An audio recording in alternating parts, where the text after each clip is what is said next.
I'm just gonna leave the screen looking like it does. I'm not even gonna stream this. I'm gonna record it. Yeah, should I do an intro for the gang? Yeah, go for it.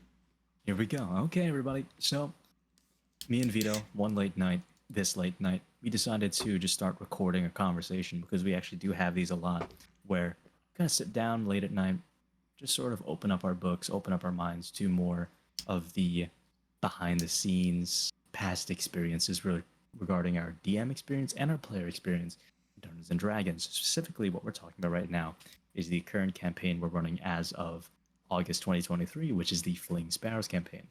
Ooh, I said we as if I'm running it as well. I'm playing in it, and Vito is the DM. But throughout the entire thing, because we're not releasing this until the campaign's finished, hopefully, so we don't. No, we're not spoiling shit. Throw out any. Oh, he's a co-DM. He knows everything that's gonna happen. I don't. He has no idea. He's clueless. I don't. Yeah. Everything is a phase 2. It sucks, but there's a phase 2. There's a phase 2. But yeah, we are just talking about my experiences with Vito's campaign, Vito's experiences with my campaigns, and our shared experience in a server called Estrella. Estrella is an entire thing on its own.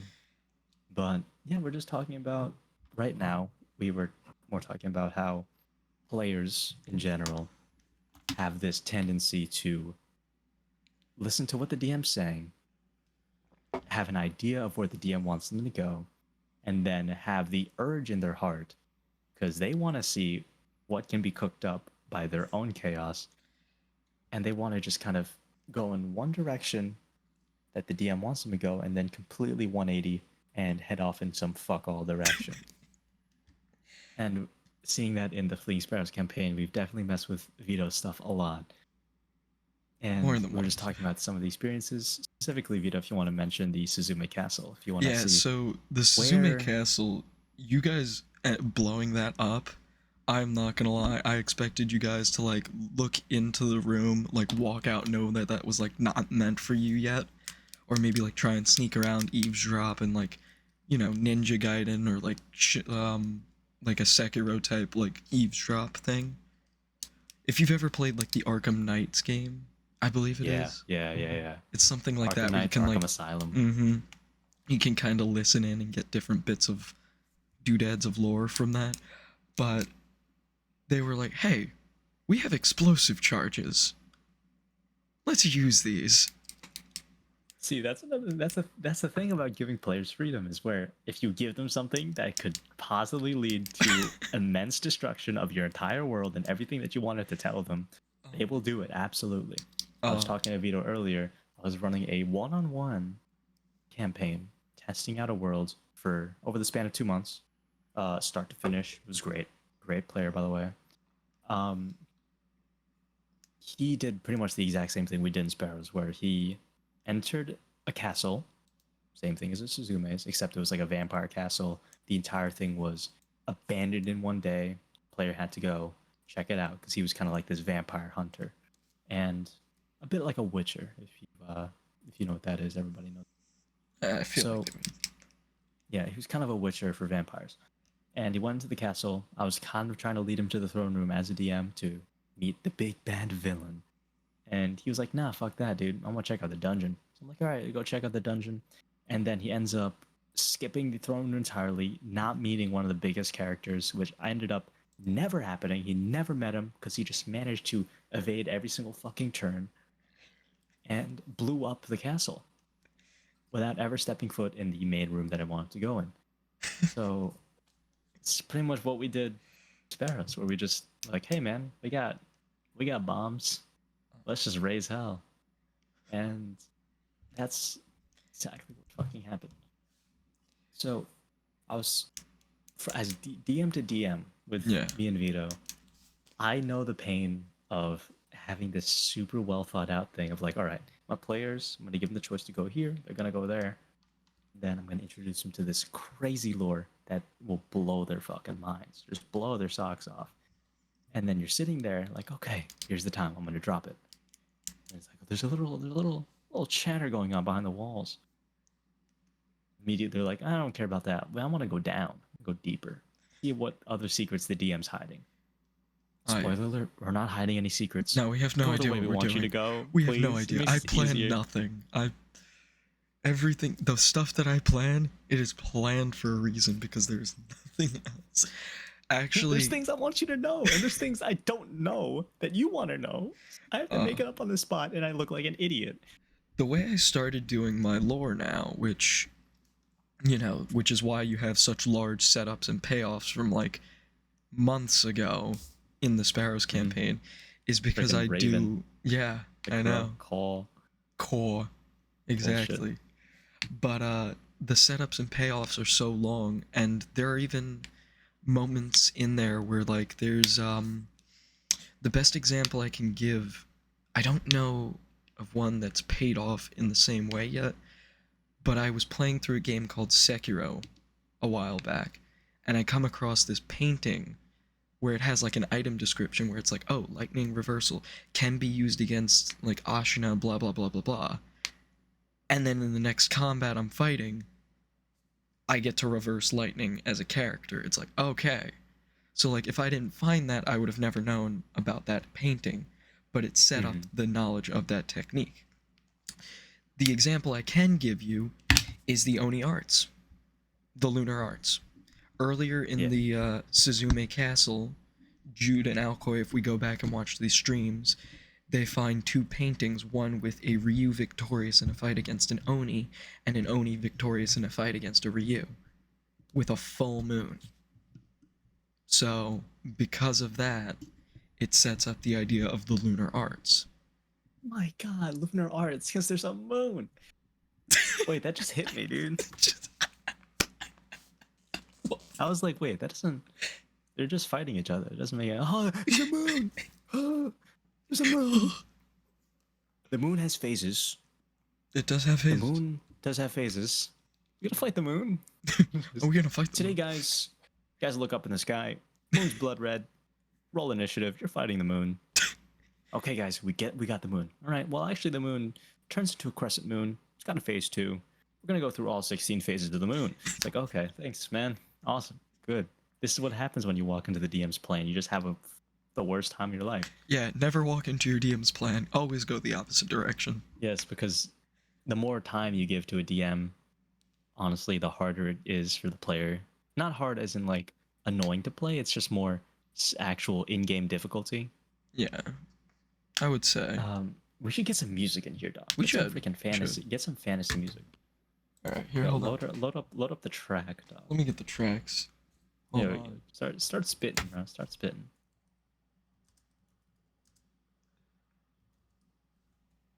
Oh, dude. That's what I wanted to say. I'm gonna find the fantasy track, but while I'm finding that, there was actually like another way that the campaign could have kind of gone. That I just find interesting that you guys completely turned it on its head, and I'll explain that in a second. Hold on. While we get this angsty music, there's like a few more things I want to talk about in terms of total switches in the can. Go for it. But no, we'll talk about that point first because I think that's what I want to know first. Unplayable. Oh, right. There it is. Oh yeah. There we go. This is dude. We kick these episodes. Remember, we'll call them Tavern Talk. Tavern Talk. I love. Behind the screen type Tavern Talk. All right. Yeah, behind us. Oh yeah. But I will say with how the campaign was originally written, like the Sins were going to be an overarching villain. You would go into their districts and you would like look for them. You know, you would hunt down all the Sins and kind of fight them, but you would also be in tandem finding rogue samurai, hunting them down as well.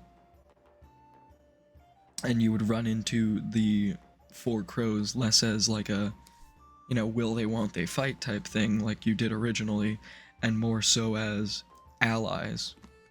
You know, like a rivalry type thing.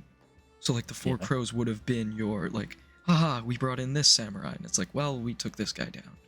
Oh, so kind of like that's why they called it like Fleeing adventure Sparrows. parties? Yes. That's why we Yes. called it Fleeing Sparrows originally, because the reason I called the adventure Fleeing Sparrows, Suzume is derived off of a Japanese word for sparrow. So the Suzume clan is the Sparrow clan, and basically the timeline is set after a huge schism in the, hold on, let me just check my battery so I'm not overcharging my computer. Set after a huge like schism in the Suzume clan where a lot of the soldiers are seceding, and because of that they're fleeing their masters. So it is called Fleeing Sparrows because the Sparrow samurai, literally fleeing from the government, and you're Hmm. sent to hunt them down.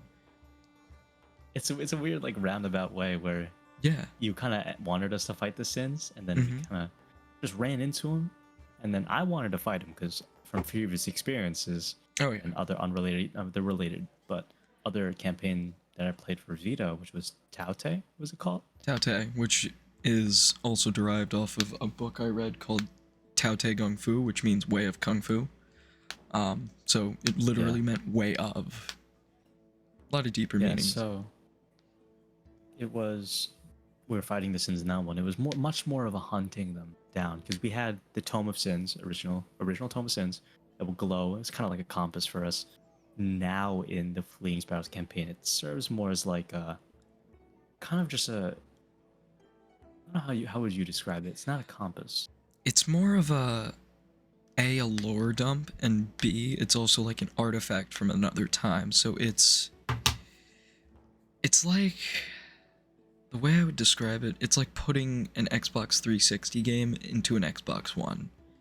It's the same game, it has the same information, but you know it kinda doesn't fit exactly the right way. So like there are Mm-hmm. some pieces of lore from the Tome of Sins that are not same from world to world, which is actually the comment that Ikurai made earlier when he was able to see the tome. You Yeah, know? I remember that.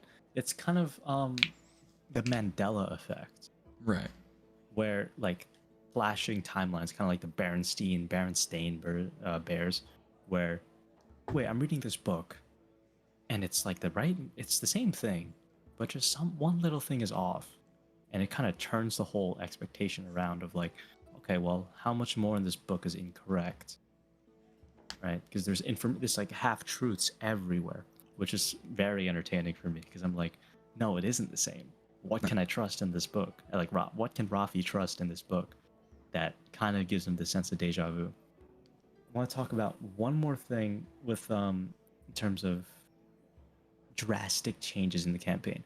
How do you, as a DM, kind of feel that? How do you, as a DM, handle a random, unexpected uh, member of the party leaving, member of the campaign leaving, a player leaving?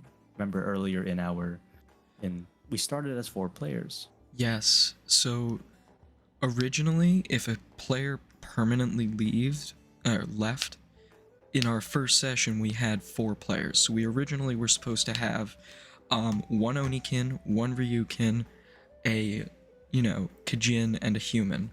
And it was just a party of 4. I think she was a barbarian, if I'm not wrong. Yes, barbarian. And basically the party composition was just, you would find your own groove, you would do your own thing. Ray had a whole arc about finding out that, and this was again revealed by her father, but finding out that her mother was not the human in the half Oni relationship.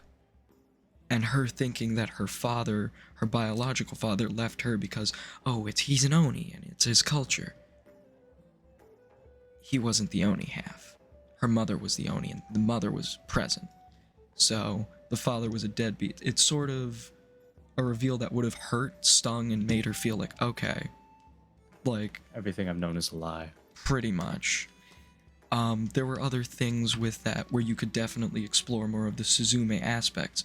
She was your sort of tie-in for the Suzume. So once she left, it really kind of disconnected you directly from the Suzume in a way that would have really been impactful as it would have been. So, you wouldn't have had as much of an in, which is what happened, where you didn't have the opportunity to really go around hunting samurai. But yeah, that was a big part that it was kind of selling for me to join the campaign, is like this whole bounty hunter aspect of yeah, hunting down these rogue samurai, this list that we got, and then at the same time fighting these like the manifestations of evil, manifestations of sin. right. That was a big selling point for me. And now it's kind of turned on its head of You're being we're still hunted doing by that. these samurai now. Yeah, now we're the fleeing sparrows themselves. Instead of us kind of being associated with them, we are them. We've formed throughout this entire journey from Kawa all the way to Yamanaka.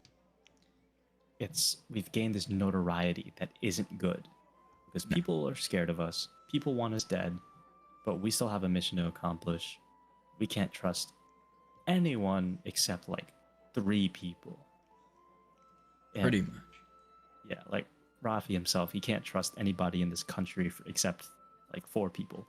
It's Jude, it's Alcoy, it's Lefty, and it's Wong. Like that's the only 4 people he trusts. It's fair. Obviously, 2 members of his party, one of the spouses of his party, and the guy who built his arm. Pretty much, yeah. Like even the alchemist Oh yeah. turned out to be the sin of sloth, right? Was it sloth or envy? Envy. Envy, yeah. Mm-hmm. Like we can't even trust that guy who was supposed to be hunting the sins, like who gave Lefty his sword. Oh yeah. Crazy stuff. That really turned me for a loop because I was like, wait, no, that can't be right. Like he did all this stuff, but then you start thinking about it. It's like, oh wait, he was collecting blood. He was doing all this. He's creating a sinner serum. Yeah. So it's one of those things where you're like, oh, now it all makes sense. mm-hmm. And then the crow hurt me so bad when I heard it go caw. I was like, you just son of, can't do that to me. I was such homies with that bird. I asked him to do stuff for me. See how that's the magic of DMing, the magic absolutely. of also improvisation, where instead of being, I mean, of course you want to tell a specific story, like kind of tell certain parts of your worlds to your party, and have them explore that world that you created as much as possible so they could appreciate it. But the magic of improvisation is that you may not get to tell the story that you initially wanted to tell, but now your players are altering your lore. Now you, as a DM and as a storyteller, have to take these pieces that they discovered, you made up, that they discovered, and fit them into where they originally, or these past decisions that they made. Hence the crow. Like,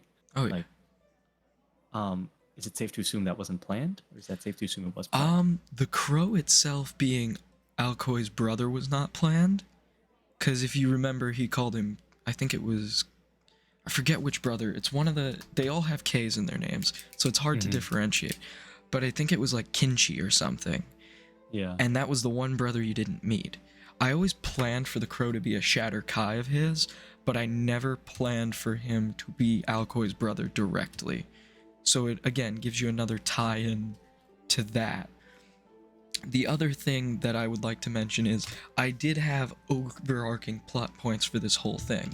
So while you weren't maybe supposed to fight the Sin of Greed exactly in Amosa, you were supposed to do a lot of these plot points. So like Gluttony, originally you were supposed to fight him. Until I made that decision of like, this would be really interesting if he wasn't what he was. Because you already fought the Sin of Gluttony, and the stat block I had for him, I wasn't really interested, and I didn't really think of the Shatter Kai just yet at that point in the campaign, and I was like, this is just going to be a big strong man throwing around people, kind of just eating stuff. You know, it's a combat, but it wouldn't have been as interesting as a Sin's combat should have been. Yeah. So I ended up adding to the depth and sort of adding this sort of aspect where it foreshadowed even Ikarai from long down the line, where, you know, Sins can change if they put the work in and they want to, like all people can. Yeah. You know? which also threw me for a loop because I knew that from the previous experiences in the other campaign, sins are nothing but bad. We've always attacked them. They've always attacked us. They've always been doing terrible things. So when I first ran into Gluttony and I had these flashbacks, like out of character flashbacks, so I was like, all right, I have to kill this guy and get revenge. It really did throw me for the loop. It really did. Like the expectation subversion, which is a great thing. Oh yeah. It's like I walked in and he's just sitting there. I have this dirty look in my eye, but he's kind to me. Very interesting. I didn't know what to do at that point. I kind of committed myself to be like, all right, I'm killing all these guys. Oh yeah. And then, like, same thing with Echo. Yes. Very, very, very recent news where I would say so. That was actually planned. I didn't plan the name of the character, but I did want you to get a betrayal from one of your own, like, brothers. And it pains me. But I hope I did give enough foreshadowing there, because everybody was like, he skeezed me out a little bit. So I was like, you know what? I did my job. I mean, I don't want to know too much until post-fight, but like the whole my initial reaction after I fought Echo, lost my arm, he ran away, was I'm gonna kill this guy. The same way I did to the rest of the Marquez, the ex Marquez in the boat. It was absolutely insane because I was so hell-bent on murdering, going crazy because he betrayed the clan.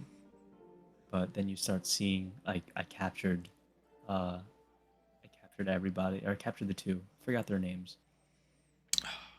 They're gonna evade me, I'm not gonna lie. I need to write these down more. Yeah, it should be more like Mel, where she just has a notebook full of stuff. No, I'm just gonna just open up to like page 163. Just I love looking at the off top. I love looking at the camera and then seeing like whenever something lore drops, she just like gets a look in her eye and then immediately picks up a book. I'm like, oh my god. It gives me such a joy as like, thank God. I'm glad that you as a DM see that too, because like anytime as a DM when I see that like level of like writing down and like making sure, that is genuinely like, it brings me joy that you guys want to remember this stuff, which also helps you guys with putting pieces together and remembering things. It also helps me to remember things. Like if you write down a name and I forget it, and then I go, Jude, and they're like, oh, it's flip, Johnny. You know, I'm like, yeah, that was his name. Thank you. You know? But I've started to keep the major NPCs when they're supposed to interact with you on my page. So like I'll write them down and leave that page up for a whole session, and then I will end up with a page with all these scribblings and scrawlings of just general notes that makes no sense afterwards, just because I want to keep those names on that page. But that's generally what I do. The other thing I would like to mention about Mel is the absolute care and detail she puts into every one of her characters is astronomical. She played for me in another campaign called To Kill a Fae, which was an offshoot of a one-shot that turned into like a six-shot, turned into a full campaign that I ran that was based in the Feywild.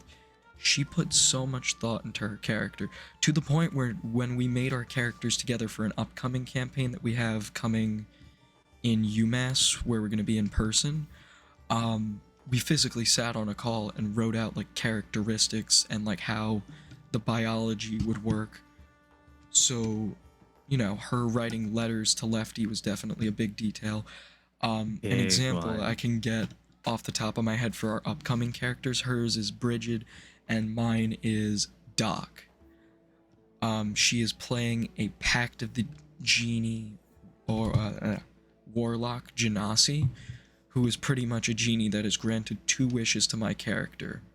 Again, they're not insane. One of them was just a lot of money, and the other one, because of being hurt by, you know, someone he was in a relationship with, who pretty much took all his money. He was like, I don't want to be hurt by another relationship again. And now he's holding on to his 3rd wish. Not going to use that wish until the very end. That's a real crazy dynamic. Oh yeah, it is a very insane dynamic. but he's held on to that wish for a few years now, to the point where they've gotten to be closer friends.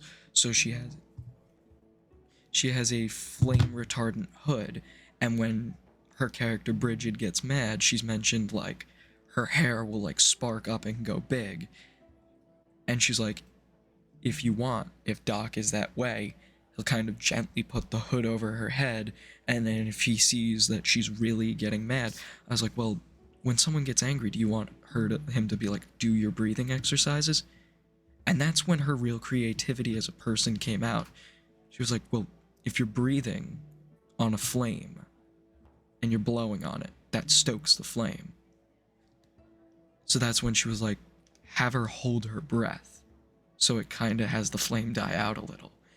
Like And I thought that was a really... deprivation of oxygen.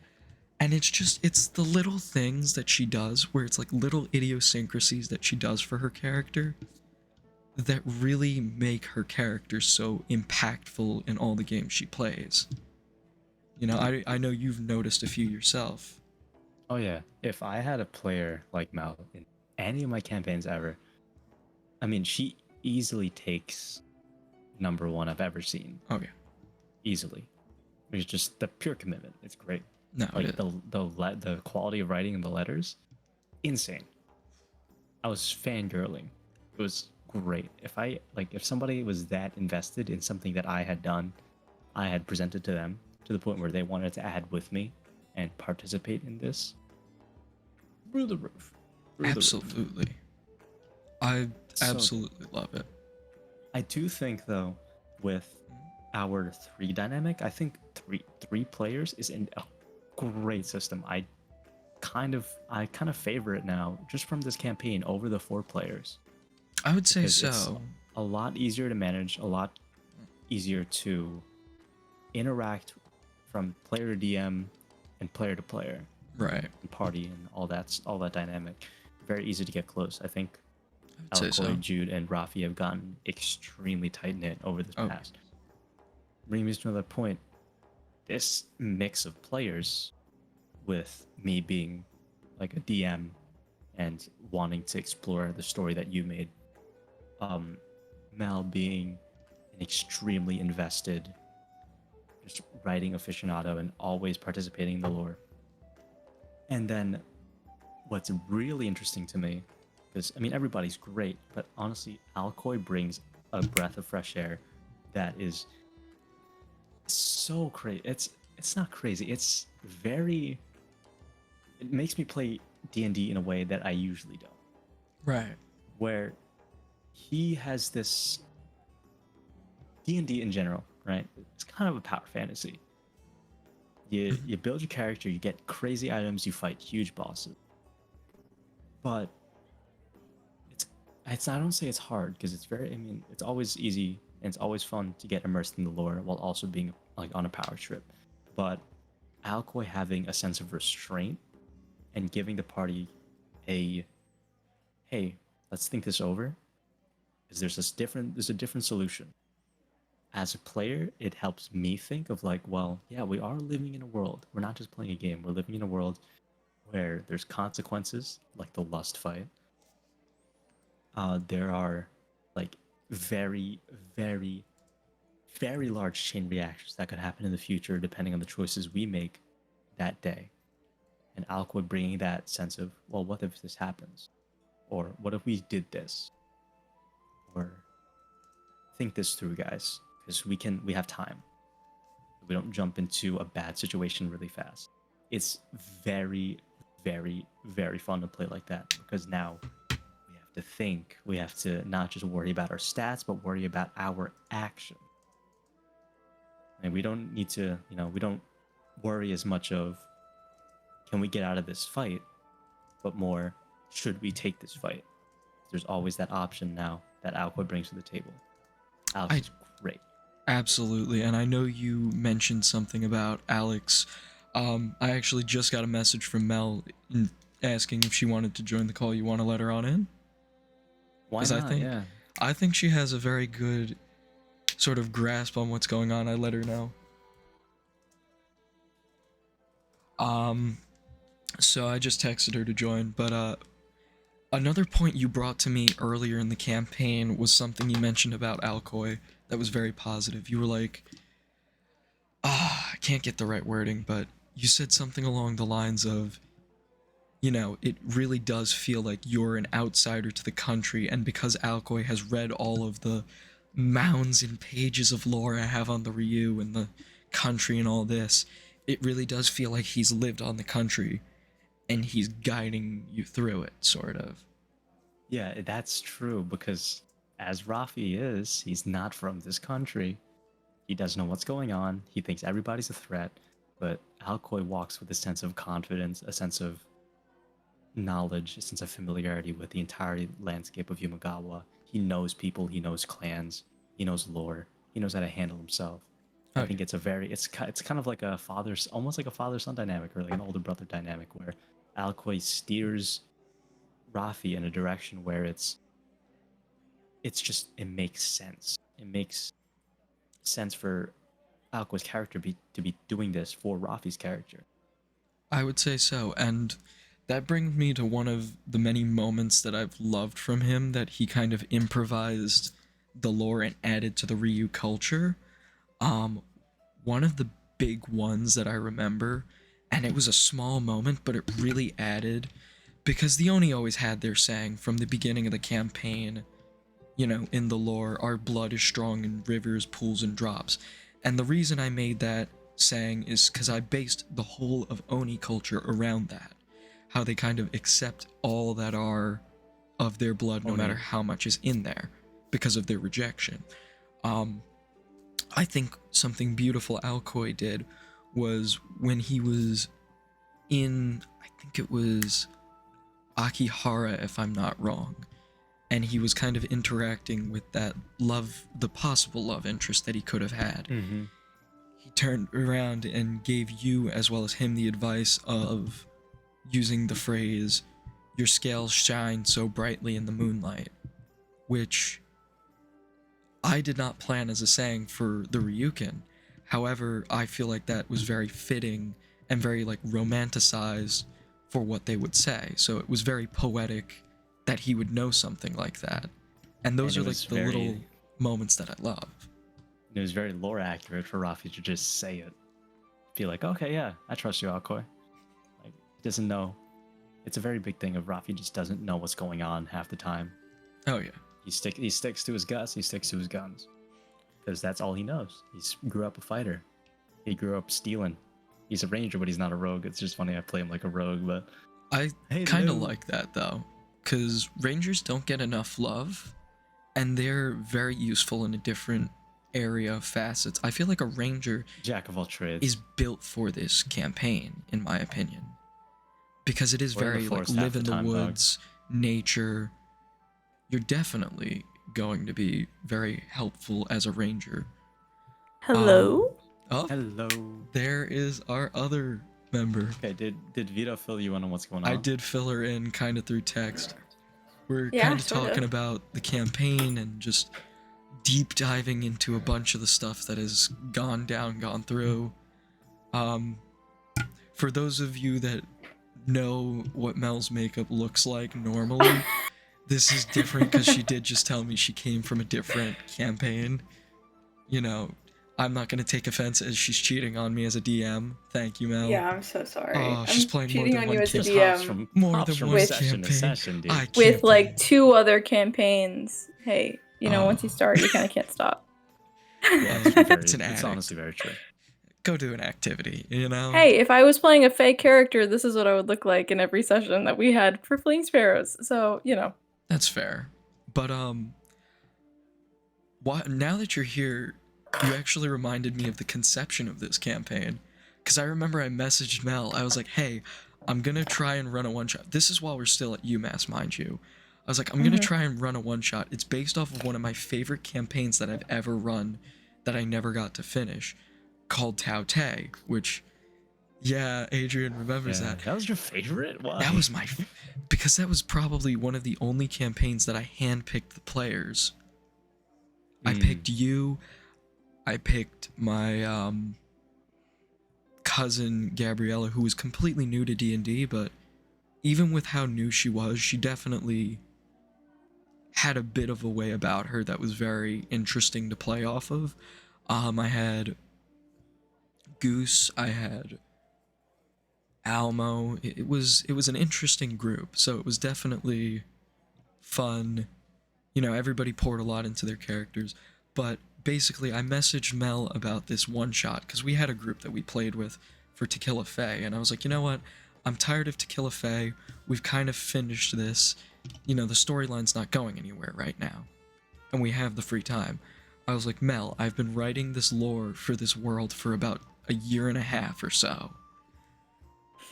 There is one caveat. You can't play a spellcaster. I was like, and you want me doing this? Why?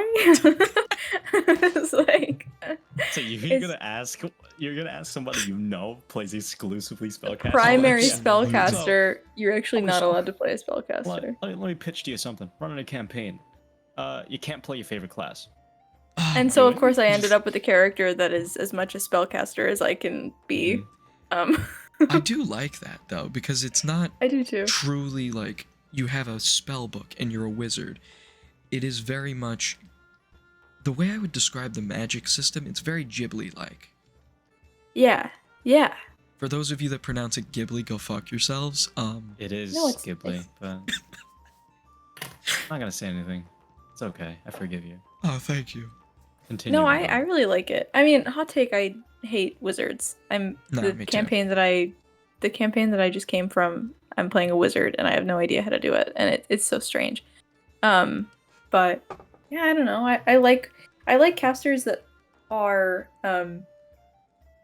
more thematically interesting than like, oh, I learned this spell and now I'm casting it.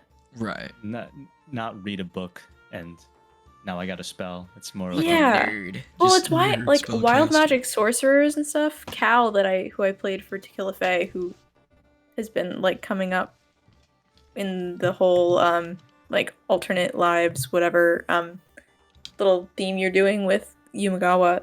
Mhm. Cal was a wild magic sorcerer, and the reason I like that is because it's like it shows a character as being reverent to magic, not being in control of magic. Do you know what I mean? Because No, I think completely magic as a concept is so big, and it's like it doesn't really make thematic sense to me for a character to be able to like, at least with the characters that I like to play, for someone to be able to like master control over it. Right. Which I like the idea of like a conduit through which magic can flow. that is also the interesting concept that you mentioned, conduit, because if we did continue the Tequila Faye campaign past the Tequila Faye portion into more of a... It was a world that was actually mostly based on the old Hirokama, which is the world I ran for the Marshals Only campaign, Taute. Again, the like original iteration of what Yumagawa would have been. I did have that subclass where it was like Fallen Sorcerer. I loved that. That was it was honestly so cool. interesting because I didn't want you casting spells because you lost your magic. And again, we had a talk about this. Again, I know I'm talking like I'm talking to an audience, like this will ever find an audience. Watch me say this and it actually does one day. And I'm just gonna be kicking this ain't- myself that I made this Yeah. disclaimer. This is what do you call it, Mel? We call this Tavern Talk. Yeah. So it's like kind of just post session, in between sessions. It's Oh just yeah. start ratting out about D&D. Yeah. Hell We yeah. got like Hell yeah. 50 minutes of footage before you joined. Really? And it's us. It's like, okay, well, I'll admit, it's like 10 minutes of it is just us gushing about you and Alco as players. Oh yeah. Absolutely. It really is. Because here's the thing, both of us are DMs by heart. I mean, this is one of the first campaigns I've actually played as a true player. Mhm. It's insane to see how I've been missing out on actual like entertaining players. Hell yeah. Oh yeah. So yeah, I mean, I'm I glad- wanted to I'm glad pitch you in on the think so. magic thing. And from the the way other I side run of the Magic- screen, I do love that. But I don't want to take away time because you made a point, Adrian. What do you...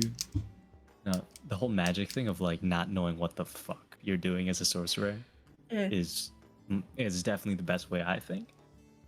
Which is why the whole concept of magic schools exist. Is where Mhm. okay, we're gonna teach you a specific set of magic. You're gonna learn this. You're gonna be really good at it, and then everything else just fucking figure it out. That's kind of how Jude's running more of the. You get, you're a normal person doing your thing, and then you get hit with this train that just transports you to a brand new world. You have no idea what's going on. It's kind of like getting dropped into a city that you've never been in, and you Mhm. just don't know where you're going. You just walk down one street, you find a shop, check it out. Okay, I'm gonna take something from there. And you go to another street, and it's just this branch. It's more of a tree, a root system that you just start finding these different areas instead of a book that you just read off of and copy the recipe. Yeah. Much better magic system. For me, I don't touch magic. It's complicated.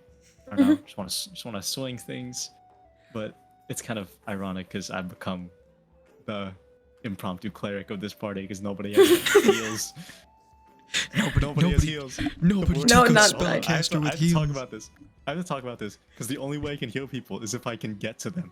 And half the time, I am halfway across the map, so I have to book it like 120 feet, dash for 2 rounds, get like 40 damage on me, and then finally touch one of my players and heal them for like 20 HP. Ah, That's it. It's so freaking annoying. Not annoying annoying like to. It's not annoying DM wise. Like I don't have a problem with it, but it's just like, oh god. I oh need god, to get no. there. You guys need to stop dying for 2 seconds, please. We're also talking about party dynamic, and Mhm. I think we were discussing 3 players is in my opinion so much better than 4 Interesting. because in terms of party balance, maybe not, especially in an only martials campaign where all we can do is really fight or like do certain things in terms of martials abilities. But 3 players is a lot easier to get time for interaction. That's I think true. if we had another player, it would definitely still be fun. But the dynamic that we have between us 3 is much more close. It's much more family-like in terms of we've traveled together for so long and we know so much about each other. I don't think Yeah. that'd be as possible without being in person with more people. I would say Yeah. so. Like, the Yeah, I agree. entire thing of we're also discussing this of how fitting our characters play in this world that Vito's created, where you and Alcoy have been living in this country for quite a while, your whole lives pretty much, and Rafi's a total outsider, doesn't know what he's doing. That's why he's always on edge, always hair trigger. Talking about the dynamic between Alcoy and Rafi is where Alcoy is kind of leading Rafi through the world and teaching him about certain things of like, okay, well, we're walking in here, don't do this because you're gonna die. Don't anger these people. Like, especially in which village was it? The festival, Ryu festival. I believe it was Akihara, if I'm not wrong. I gotta look at the Akihara. map because I named all where- of these, and then I forget them every time I look away from my map. I For think more it than was 2 seconds. Akihara, but talking about when Alcoy and Rafi entered the festival and ran into Alcoy's friends, soon to be lovers. So Lovers plural. like, yeah, Rafi kind of didn't know what to say, and then Alcoy just straight up tells him, "Oh yeah, just say this." He doesn't know what he's doing. He just says it, Oh, and the dynamic of like kind of father, kind of older brother of Alcoy and Rafi. Then, of course, can't forget about the freaking brother sister dynamic of Jude and Rafi sharing the same I- brain cell half the time. I love that so much too. It's like some of my favorite as a player. I don't have a lot of experiences of it, but definitely my favorite of like just pure anarchy in terms of like just connecting on like an improv level of, do you know what you're doing? No. It's just like feeding into each other's, like no one Yeah. knows what they're doing and it's becoming a bit. Yeah, Or I getting love it. Getting upset at each other, like annoyed. It's like, okay, well you did this. It's just it's very real. It's very real. The amount of times I've think- actually had like that flashback of this kind of happened to me in real life and this kind of spooking me has happened way too much for me to be comfortable. It's like, I don't know if it's on stream, but I remember earlier in the tarot card campaign, the reading. tarot card reading. I don't That think was that is on insane. stream. I still think about it. I don't like that. I don't mess with that. Bad juju. that must have been what, the first or second stream? Probably the That second. was probably That might have been the first, or it might have been before the first. I don't think it was the first because I don't think I forget think it was which just us three. So then in It that was just case, us then three. it wouldn't have been. It was post Karai. Okay, then Yeah. it wouldn't have been the tarot card reading. We didn't get that on stream, actually. Did we not So, start streaming until like We didn't start streaming till after the Karai Castle arc, because I know this because I remember making a remark at one point being like, damn, I really wish I was streaming Alcoy's fight. I see. I I said it was Yes. post Karai. I think we might have captured it. We'll have to look back at some point. We gotta were all take a camping look. out. But But if it No, but wasn't, it's- that yeah. reading was... I had to Adrian, walk do away. you I want to couldn't do it. explain that reading to those Yeah. that don't know about Okay. it? So we were sitting around a campfire. I don't remember had what cards just- it was. Now I'm blanking out. I kind of like compartmentalized it to where I just don't want to think about it because I've had those cards pulled from me before. All right, let me explain. Sitting around a campfire after I think we were traveling for some time in the campaign, and Jude was like, "Hey, fortune teller, you guys know me. Let me give you guys a reading just for fun, pass the time, pass the night." Like, all right, we all sit down. Alcoy gets his reading, and then I think somebody else was traveling with us at some point. I don't know, but Connie gets a Rafi's reading, and she starts pulling the cards, and the first one was the exact same card that I had pulled at one point. The first, and And this is like Oh, real wow. life you. This is yeah, not. real life Adrian me. Yeah. And Rafi pulls the same card in game, and I'm like, oh wow, that's crazy, that's really cool. And then like she explains it, we kind of start interpreting it. Second card gets pulled out, the same card. I think it was a reverse something, but I was like, wow, that's crazy. That's crazy. I'm like, all right, well, I like started to hit me. I was like freaking out, and I was like getting adrenaline of just that doesn't seem like I don't believe in this. This isn't something that I do a lot, and to see that is can't it's the chances are minimal. So like, all right, let's pull the third one. Let's see what freaking happens. Pulls the same card that I've pulled, the exact same three, an exact same orientation, and I couldn't handle it. I had to walk off the I screen. think the felt really worst, I bad. think the funniest part of that was your lights turned out after she pulled it, if I'm not wrong, if I'm remembering this my right. my lights It's did turn like, out. God. Oh my I god. couldn't handle it. I chugged a Heineken. It was great. Did you actually? Yeah, I went to my kitchen, just popped one open. I was like, I cannot do Oh my this. god. I need I to felt- slow look, myself down. It had nothing to do with me. I felt terrible because I Oh, was no, like, I felt what, awful, 'cause I was what like- terrible trauma have I just unearthed for Yeah, Adrian? those cards were not pulled at a great time in No, I don't the figure. Adrian life. Yeah, it was like, Oh. oh no, oh Oh, no. no. And then he took it It's on the definitely chin like a- and like played the rest of the session like a champ. I would have I was considering. I was like, I need to sit down. I need to just like reconsider some of my life choices. And then I was like, all right, I need to play the game. I can't just leave it on that. Some of the freakiest stuff I've ever seen. Still been a lot of freaky moments in this campaign. Like Yeah, genuinely yeah. like moments where I'm not playing. I don't play up reactions really. Nah, I Yeah. don't think so. I want to be honest when I'm receiving like the DM's lore so I can give them feedback, which I've been doing a lot for Vito. Yeah. I'm just I this definitely is- get, this, like- this kind of doesn't work. This works, Yeah, I've gotten and a lot of it works. the notes and the stuff, which is what's helped me. That's another thing. Like, I know you probably do very similar things as a DM, Adrian, but to anyone that wants to become a DM out there, and again, if nobody else watches this, Mel, listen to me. When you become a DM, you're not perfect at the beginning. There's definitely a right way to be a wrong DM, in my opinion. You can definitely be a bad DM, but you can make the effort to grow. And the thing I love to do is get the players' feedback. So I'll text you guys, be like, hey, are you okay with this? Are you okay with that? I don't make big decisions without either having consent from my players first, or sort of discussing the outcomes with them, or giving them fair warning as well. Like, Well, I also feel like that's just like a general sense of like boundaries. That Do you know is what I mean? also a very fair point. Consent is very important. Consent is very important. In And I all think you aspects two of are my life. best examples of how it's gone right when I've gotten consent from my players to do drastic things to their characters. I don't have an arm anymore. Exactly. Rafi didn't have an arm, and your character from another campaign, Cal, just lost her magic completely, which was the whole bit of her existence. Again, there was a Yeah. trade-off there where I did take the time before I suggested it to kind of create a subclass, or I think I suggested it, and then I was like, I'm gonna make a subclass for this first, and we'll see what you think about it before I do this. But Yeah. I made a Fallen Sorcerer subclass where you can use your spell slots to kind of nullify the effects. So you're basically a walking counter spell within a certain radius. Mm-hmm. Which is So cool, like a magic vacuum. It's so awesome. pretty much like the Well, magic it was there and then it got just completely displaced.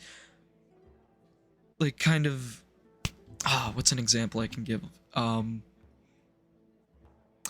Like you bring a water bottle under the water really quickly and it just starts like sucking in the water around it. That's It's what's like a happening. magic Wi-Fi blocker. Pretty much. Well, I imagine jamming it's like my one of those signal, things goddammit. where, in my head, the like magical, or like I don't know if it's magical or physical, the like justification for that is like magic takes like a physical toll because it's not just completely metaphysical, right? Like it affects you physically. And I think in a weird like soul kind of way, the body kind of gets used to having it there. And then when it's like suddenly ripped away, it's like there are like indents left for where that power would have been. So it makes sense. I in would that say that's a sense. very accurate depiction of how I also view magic in that sense. Another interesting thing from that campaign, though, that I'm glad we kind of got to briefly reference, because I am a man who loves my references. If you've played my campaign with me, you'll get my references. And if My entire thing is Demon Slayer. oh yeah, no, you literally are just Demon Slayer I incarnate. am just a Demon Slayer. Oh my god. Honestly, but the references I make to previous campaigns, characters, even like tropes that I've mentioned, a lot of my stuff is a reference.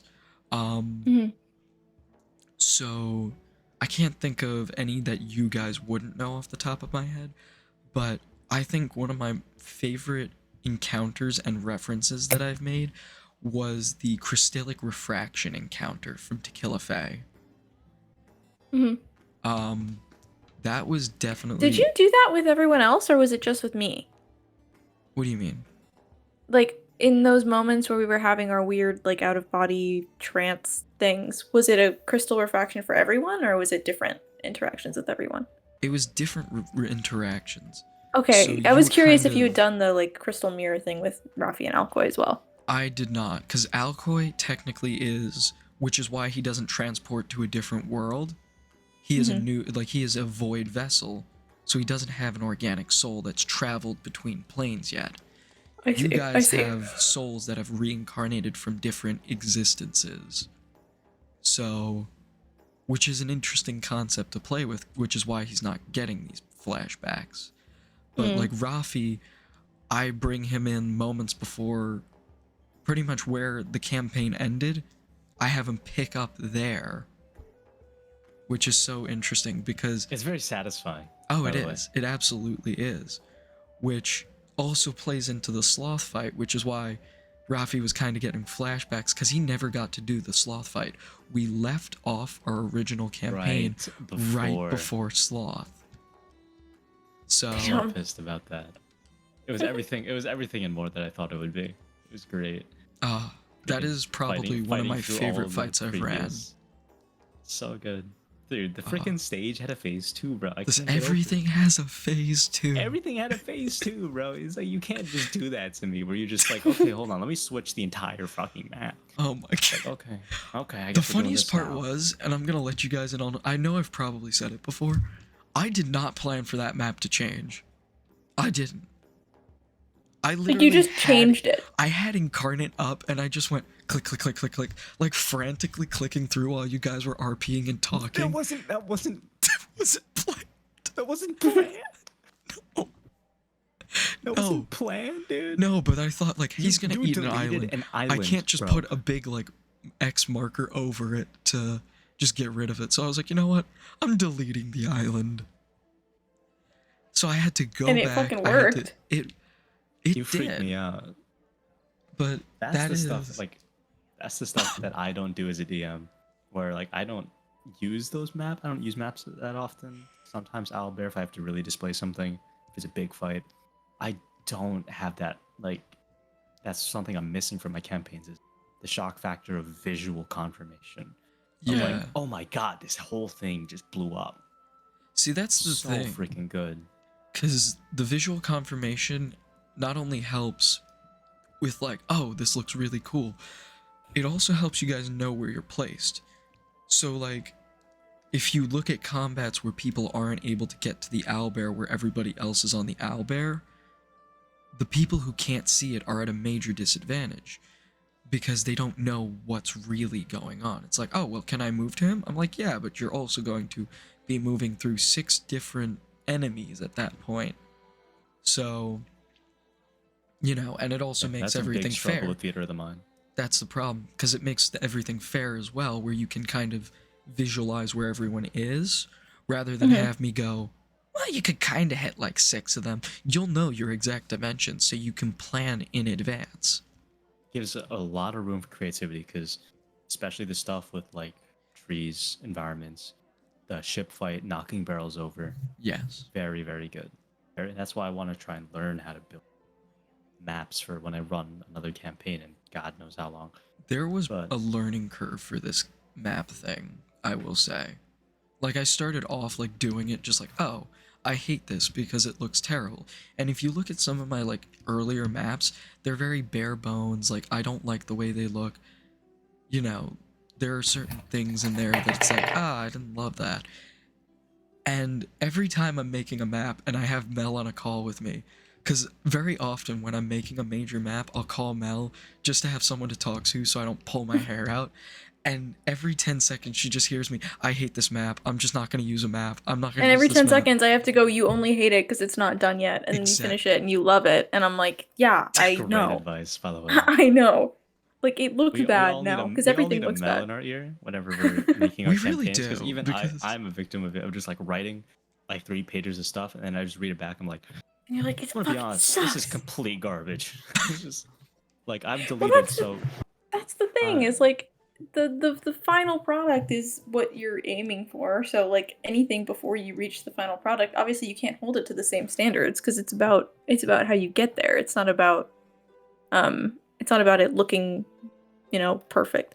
That's something that I fall into a lot. I guess the example I can think of is like doing like menial tasks. Like right now I'm in the process of packing all my stuff to move in to the apartment, and the thing that gets me about packing is the middle stage. When everything is everywhere, it's so messy and I hate it. But I know that once I get to the end and everything is organized and I know where everything is, I'll feel great about it. I'll be like, this is awesome. This is great. But it's always the in-between that makes you want to quit doing it, because it's like, this sucks and it's awful and everything is everywhere and nothing is neat. But it's like, you just kind of have to envision that final product, and that's the motivation that gets you to actually get there. That I definitely agree with. that is- heavily brings me back to the letter writings. Yes. Very big reflection right there. Just throwing papers around, be like, good. Let me just do this over again. Just like kind of repacking your suitcase type of thing. Of like, this should go here. I shouldn't even bring this. Like, why am I even packing? Like, that kind of thing. I mean, in a very real, like, emotional way, that is kind of what it is like you're taking, especially with the letters, like, especially with like a love letter kind of thing, right? It's like you're taking all of this like intangible emotion that's sort of like abstract and like floating around in little bubbles here and there and trying to grab it and put it on paper, which is really hard. In real life, it's easier with a character because I can just write something and be like, oh, that's true. Like it's not a really complex human mind that I have to kind of decipher. But I think it's good practice for real life too. It's Is like practice. I definitely think that is true. I will say, when you mentioned that, it really struck a chord with me, which kind of brings me back to like the hardest part of my session prep is getting out of my bed and walking over to my computer. That is the hardest part because I'm so comfortable and I don't want to do it after like a long 10-hour day of work. I'm just laying down. Like, I've had kids screaming in my ear for hours. But I know once I sit down here and I'm in front of the keyboard, it's like, okay, well, I know what I want to write, so I can just write it. It's like that Yeah. middle stage of like, I'm there, I'm here, I need to get from here to there. yeah. And really is true. Speaking of the letters, though, Oh I my, would like do to- not get me started. Let's crack Oh open my this God. can of worms. not even Do just the not get me letters, started. I would like to just, because we were talking about missed opportunities and things that would or wouldn't have happened based on your choices. One of them was the Suzume Castle fucking exploding. Yeah, we were not That supposed was to do not that. supposed to blow up. The columns, Sick. which is, again, goes back to the battle maps as well, how the battle maps change how you guys played the game. Because if there was no battle map and you didn't see columns, I don't think you guys would have thought like, oh, let's blow this place up. You know? Oh, probably not. Definitely not. Which I love. I love that so much. And it led to one of the most interesting chase encounters that I've had in a while. That like, was There are encounters really, where you yeah. fight, and the encounters where you run can become that much more intense. Because you know if you get caught, you're fucked. Well, I just remember like it really felt like a chase scene It because really I felt like remember we could die. Like, right because it was like obviously this like super powerful. This was however many sessions ago, right? This is a while ago. Yeah. This is only I think this is only was that the first or the second time that we'd had like an actual encounter with one of the Sims? That was probably the second encounter, and you saw Greed in his like prime form because you didn't get the and so it was reveal. like If you dug around more, this is again where you guys would have gotten reveals earlier on. If you dug around more, you would have known that the Shatterkai, or the Sinner's poison that turns people from like human to Shatterkai, like it did with Ikarai, reverts sins to their prime form and kind of makes them go a little bit feral. right. So it brings them to their prime and then amps them up just slightly more. Right. And so And- it felt like it was very intense because it was like this dude is so powerful and if he catches us and like the running and also it was like we were like dragging Lefty along with us, so it was kind of like dropping the do sword. yeah, Oh I was my like cuz in my God. head I was like I know that trying to pass this sword to Rafi is going to be something that I need to roll for or do something. And I know that if I do that, then it's a very high likelihood that I'm going to roll low. And then I did. No, you rolled high. I Did told I? him that the DC to catch it was That was me hitting that your rolled. roll. He Yeah. rolled poorly. Oh. Yeah, he rolled under your roll. Yeah. I You remember. tossed I it, remember I now. didn't catch it. I had no hands. But Yeah.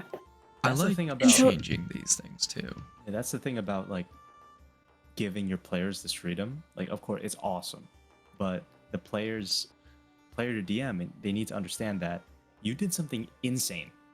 You just did something that basically turned my entire plan, turned your entire story upside down.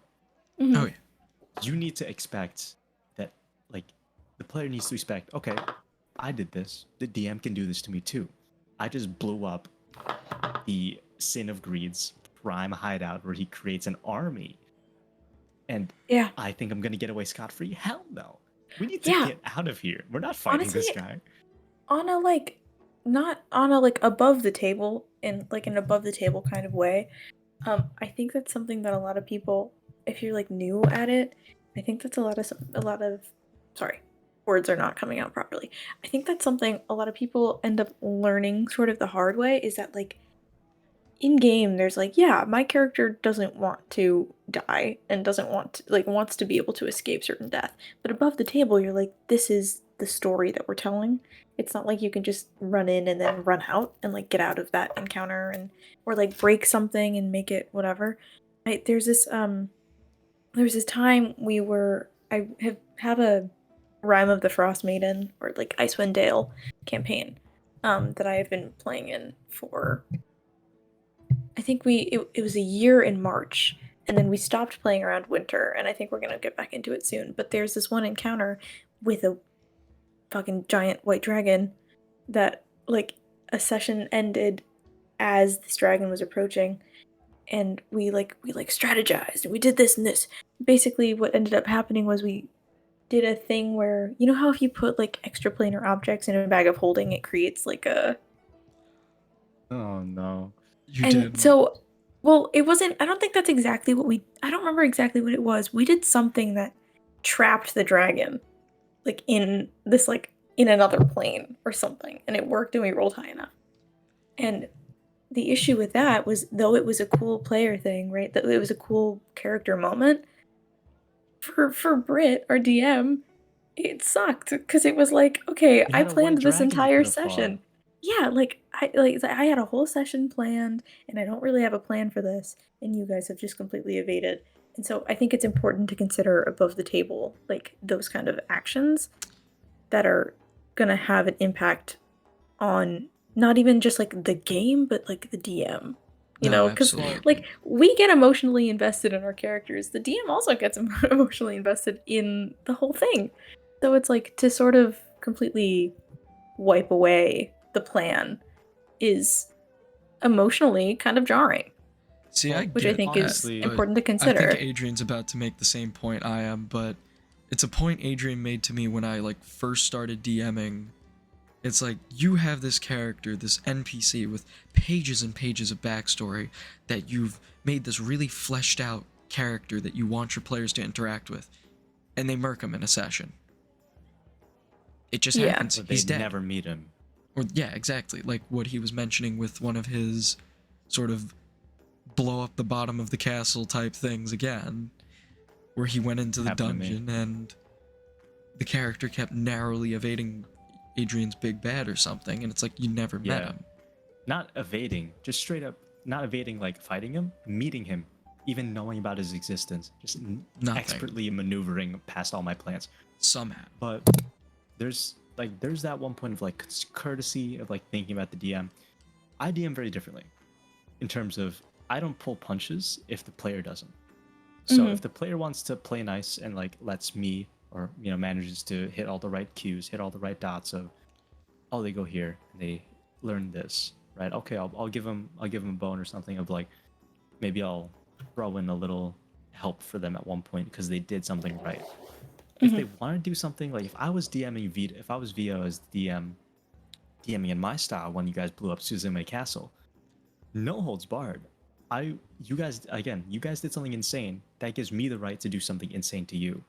Like you better roll right or you're dead here. So I think the courtesy part, of course, that's fine.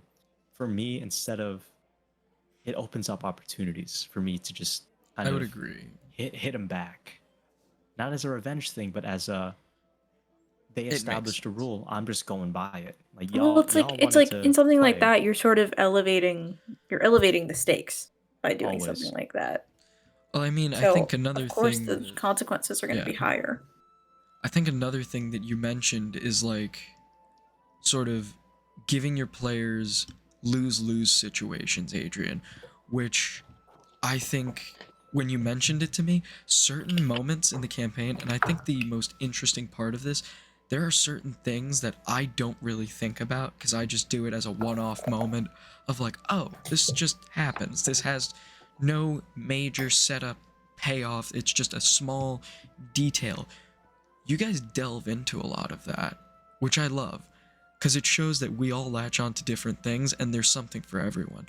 Like, the best example I can give right now is I was talking to Adrian one night about lose-lose situations for characters, and he turned around and he was like, yeah, I loved that encounter when he didn't know it was your brother Jude, with Jude's brother, where it's this small moment after their fight where the kid's running into the forest and I just narrate Slick kind of pulling his bow back and being like, you give me the word, you know? And Oh it yeah. really, I mean, you want to take So this I'll one? explain it. I'll explain it. So post Echo, you guys were freaking. You got shot out of a geyser somewhere, and we were lost. I was with Slick, missing an arm. I wake up, and warehouse is in smithereens. There's smoke, embers, but one lone Karai soldier walks out of the woods. He's like, "I'm looking for to replace my brother's post." It also should be noted that this Karai soldier is like a kid, and Yeah. that is like explicitly stated when it It happened. is explicitly Oh, stated. yeah. But like in Rafi's character, it's like, hey, this guy's a Karai, and I just found out my brother is switched sides, tried to kill my love interest. I just lost an arm. I'm gonna kill this kid. And then there's this moment that Vito. This is probably one of my more appreciative moments of Vito's DMing, of again the lose-lose situation that I was just talking about earlier. Vito is like starts narrating this kid always explicit, like this kid draws a sword, he's kind of shaking in his boots a little bit. Rafi notices he is not a fighter, he is not who he knows the Karai to be. Rafi's just approaching and just starts beating the snot out of him, like throwing him into trees, just hitting him in the face, to the point where I had him, like I was about to kill him. And then I start hearing like it started to register in my mind as the player of, I'm hearing Vito narrate this kid leading and trying to make sense of the situation, repeating that same Karai chant over and over, like the Karai soldier never backs down, the Karai soldier never surrenders. And it's that switch in Rafi's head, switch in my head of, they're people, they're not just Karai. I'm about to kill a child that just walked into a battle, like that I can't do this. So I had the choice all the time. Vito never left it off the table for me to just murk a child, but I ended up knocking the sword out of his hand, and Vito gave me one last shot of like, I know you wanted to do it at the beginning, here's your last out. And he has Slick pulling his bow back behind my back, like, just give me the word, and he's gone. And it was that moment of like, oh, I'm about to change this character for forever. Yeah. This is like, it was established at the very beginning, hates the Karai, he will kill anybody in his way. And then there's that snap moment of, he didn't. You know? Truly one of my more appreciated moments of Vito's like a class DMing. Right? Thank you. Do you have any moments like that of like, oh my god, there's a decision here that I could make and I don't know what to do, because it could be either very, very story changing or very, very character. Are there any moments like that? Oh, It doesn't need to be like don't- tragic. It could just be like just a really standout decision to you. For me, I it's always think- tragic for some reason. the one that comes to mind, it's not exactly the same, but the one that comes to mind is when we were traveling with Ray's dad. And Oh no. there was the moment on the wagon when he like starts kind of losing it a little bit. And obviously, like, that was the way it was set up, was that in my head, Jude is thinking, oh, this is the sinner's poison, whatever. Like, this is the effects of that taking hold. And so I was like, I think Jude's uncertainty and like panic was very much my own in that moment, because I was like, what do I do? Like, is he about to like, is it worth doing this if it means we get to avoid potential harm, if this is actually what I think it is? And I think the moment to the decision to sort of wait and see what happens ended up working out, because then it was like, oh, it's not actually. Yeah, I was gonna kill him. Yeah, no, that's because I I was was sitting like, next to him. I was about to deck him, dude. that's Oh what I my mean, God. because I was like, just the decision to not do that ended up in a better position, because then it was kind of, we were able to give him like that sort of satisfying closure, that he would not have had if we had just like You pulled done what we these by the thought we vine, needed man. to. That's a low blow, bro. See, the And so lowest blow here is I'm gonna tell you the real inspiration behind how he was acting. So this is a bit of a deep cut, guys. But Turn as around for this one.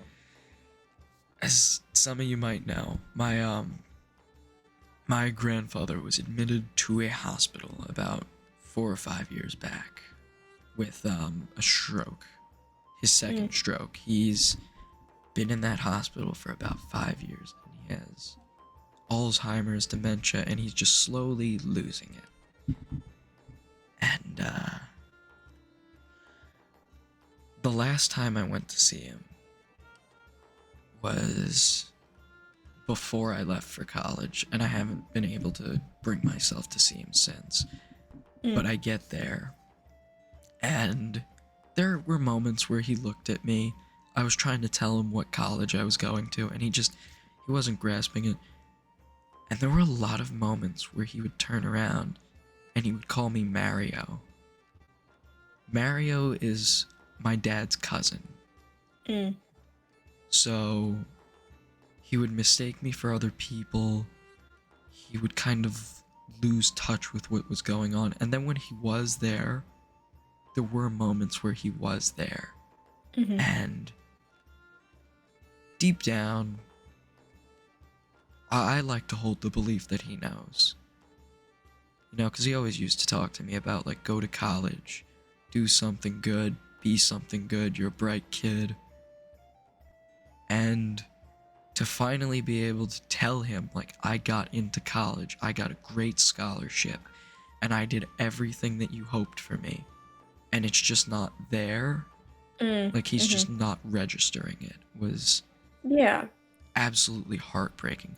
So I gotta say, the sort of, I don't want to call it a certain disease, because, again, there's no one way to represent any disease, but his sort of deteriorating mental state of, like, old age was definitely derived off of the interactions I had there.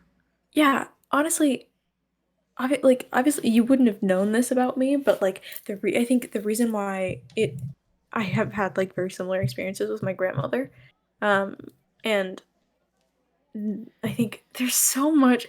It's like so weird to think about how intertwined I am with Jude, because like that reaction to me was like, oh, this is also a Melina reaction. But you also have the whole like Jude sort of like projecting the desire for that like parental care that she gets with pretty much every like kind of old NPC that we meet. I noticed it happening.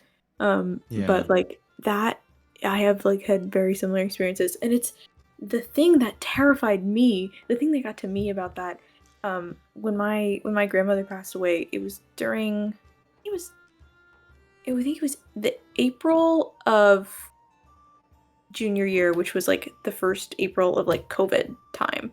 And she was like in a nursing care facility in like the Alzheimer's wing, because it has like different security, and you know. And the thing that got me when she passed away was like the fear that like in those last moments there was lucidity, in a sense of like a sort of like clarity, if that makes sense.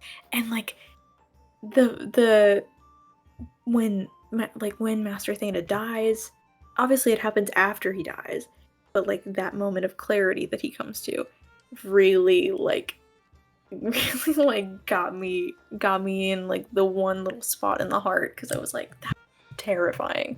That's a scary fucking idea. So it's like interesting that I was like, this is because I told you after the fact that I had experience with like that kind of thing, and you didn't know that. I but had it no still idea. was like, That's just DMing masterclass, though. That's just DMing, like some of the highest tier of knowing how to project a story. Not even DMing, just straight up storytelling is being able to pull from something that you experienced that some people could have possibly experienced, even the players could have experienced. yeah. And then bring that into a story where I think that's so. Sorry. No, you're good. Keep going. that's like the interesting thing to think about with just D&D, but also like the fantasy genre, because obviously it's so otherworldly and like ethereal, and like literally the concepts don't carry over. But like fantasy stories have existed forever, you know, and it's always based in these sort of like very human, um, like very human concepts, but they're sort of like elevated, which is why like which is why you see like Lord of the Rings or like any of these like really really high fantasy like Brandon Sanderson like pieces of work that are like we still relate to them even though we don't live in those circumstances in real life. Like everything is derived from our collective experience. It's like one of the things that I talk about with religion, where it's like in my mind, religion, all religions, regardless of their like monotheistic, polytheistic, Abrahamic, whatever, all come from a very human desire to kind of like understand existence. That makes And sense. it's that kind of concept where like all fantasy stories come from very real, very relatable concepts. And so to be able to use things like that um, only makes things more compelling because you're only allowing another avenue for people who are engaging with it, whether it's in the way that we do with D&D or reading a book or like watching a movie. You're only it can only be a positive because you're only opening up other avenues of understanding, if that makes sense. That makes a It's lot 'cause of it's sense. Yeah. it's because it's a human writing it. Because no matter what, you're always gonna have a human experience or a human author, human architect behind the idea. Mhm. It's very, very difficult. Almost impossible. I would say it's impossible to fully separate yourself from the work that you're putting out. There's always going to Oh, be I some agree. sort of aspect. Same thing with us. Like we write our characters with us in the escape of the foundation of it. Oh yeah. Kind of our personalities to play our characters. We have to have a personality that we could play, and what better personality is there to play than ourselves? Mhm. Because we know ourselves. It's true. That's the self projection of me putting myself into a different world and wondering what I would do in that situation. It's also why I play a lot of or when I play a character, it's kind of like that. Of hey, I have these things, and like I'm gonna put myself in this world, and on the off chance that I run into a situation that reflects my real life, it kind of gives me this opportunity of, well, what would I do? What would happen? Very That's the same thing. cathartic. It's like very Very healing. cathartic. I would That's the say thing so. about the Echo thing, and the reason why Rafi holds the Marquez clan so high and why you hold Strader so low is my personal experience with like the whole family aspect and the um being subverted by somebody you thought you could trust, and like growing up in a certain like realm of always having to watch what you're doing or always having to second guess somebody's words. It's kind of, it's you have I play it like that because that's what I know that's how I know how to play it. Mhm. That's what I did. So all these different, okay, of course it's played up, right? I'm not gonna go kill a kid, but Obviously. it's it's so hard to fully play another personality. So hard. Which is why it's why D&D is so not only fun, it's just more, it's really is an experience. It's not just a game. It truly is just what, like if you want to play a character that's you, I'm gonna throw you in this world as a DM and be like, okay, what would you do? What Yeah. would you do? Sometimes like that moment of beyond the screen, beyond the character, beyond the sheet, beyond the stats, right? Like I'm not even gonna make you roll for this. What would you do? Like I'm looking at you now, like Vito. What would you do? Right. Or Mhm. Mel, what would you do? I don't know. Yeah. It's those moments when they're played right, and they're very scary to me because it's like, oh no, now I'm having flashbacks of, okay, I did this in this certain situation, or I was planning on doing this. What could go wrong? What did I do right? You know? Mhm. Right. That's why I think it's really interesting to play as risky as it can be to play with new people, because obviously it's always easy, not risky in a bad way, but it's more comfortable to Play with a group you know, yeah. play with a group you know, because then it's like your boundaries are still asserted and you kind of know what you're getting into. But it's always fun to me to play with people who I've never played with before, to see like you kind of get those aspects of their personality that it's kind of it's a sort of a long-term thing. If you see somebody playing a bunch of different characters, you get to notice the kind of similarities between them and the things that they bring to those All characters that are, casters. hey, Hey, you know, she's I the mean bit. She's the personality bit. wise.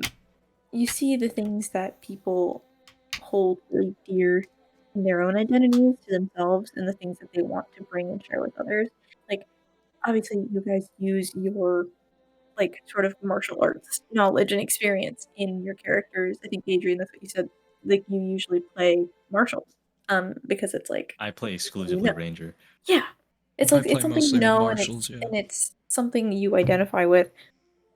And also like thematically, it works. Like for me, I always do, with the exception of in campaigns where it's not like it's a boundary that's set that people don't want to do it this way, but like character romance and relationships is like big for me because I've always been like a massive hopeless romantic, and I love writing and I love using like romantic tropes and things like that, and it enhances the game for me. So things like that, I think it's fun. I mean, like this remains to be seen in like the future stuff that we play together, which I assume inevitably will happen.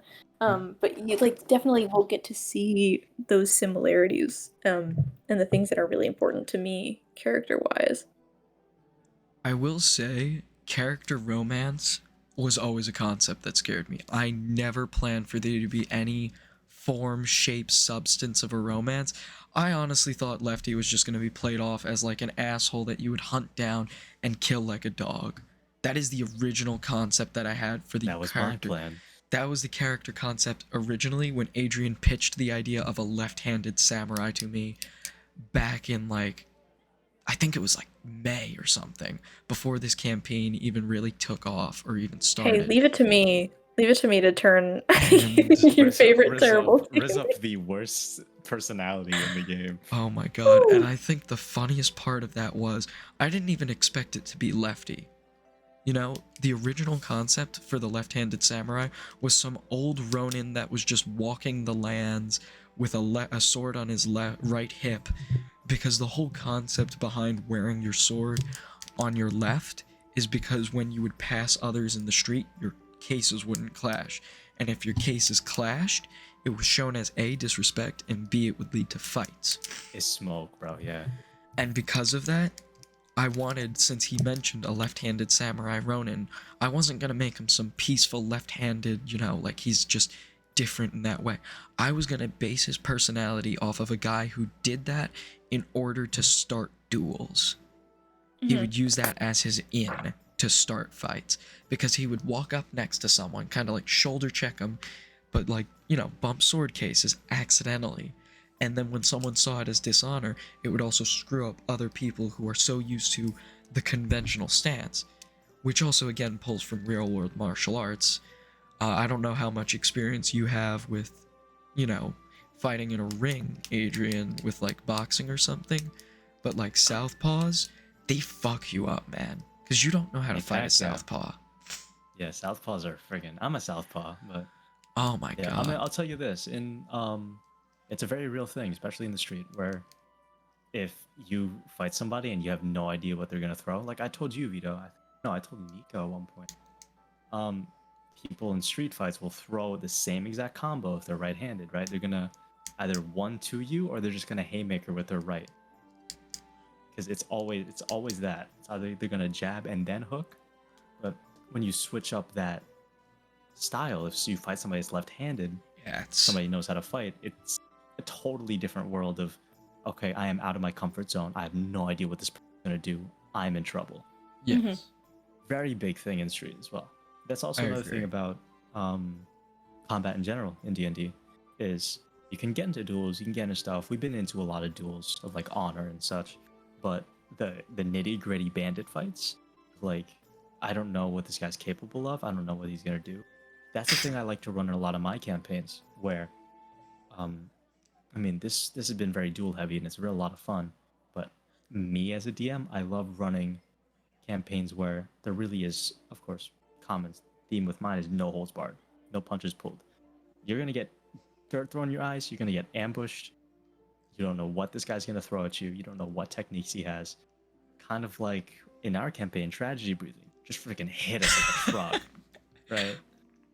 Like we just heard tragedy breathing. I loved first that. form. I just started like, oh, It's because you know that Oh, you no. know it's like it's a more powerful place to draw from. Oh, And it I absolutely. love I look, okay. Thematically, like the motifs of it all, I love the fact that tragedy breathing is so strong and like so like literally impactful. Because it's like a show of like this here, forest breathing, air, like all this thing. These are really strong things to pull power from. But the stronger of those things is the tragedy that this person has experienced, which Oh, is absolutely. awesome. Which is awesome.